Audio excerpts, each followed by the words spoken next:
Now you want to look for the mental framing. Okay, here it is here. And start here and work your way posteriorly. Just work your way down that way. That's it. I do that is I use one hand to remove the cap. So I have the handpiece in my right hand, and then I remove the cap with my left hand, and then just go right in and grab it. So it's all one motion, basically. Yeah.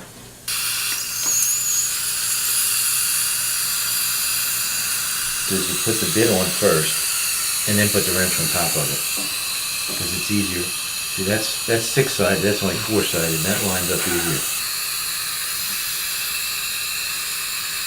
So all these little things that just give you the security that you're not going to drop it. We're up against the membrane now. These are preloaded, sterile, and I hold the hemostat with my left hand, push it up against the osteotomy, and then Francisco will be pushing down like I showed you before. And now I'm watching my syringe and go up 0.5 cc.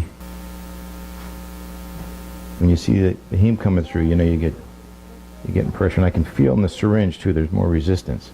So I've raised the membrane up about 5 at this point, and just put a little bit to start with, even just enough that you can start packing it up in there.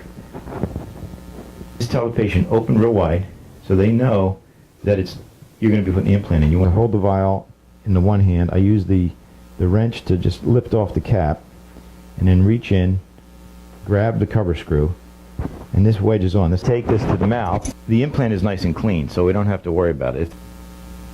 I'm going to put bone in here.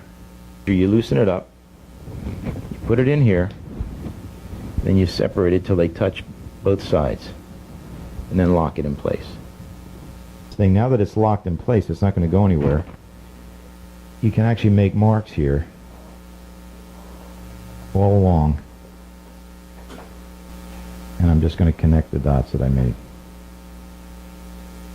Right, shiny side goes against the bone, the dimpled side goes against the gum. I've got about 4 millimeters tucked up under there, so the edge is right about there, and the same amount on the lingual implant. So we're probably up in the sinus maybe 4 millimeters.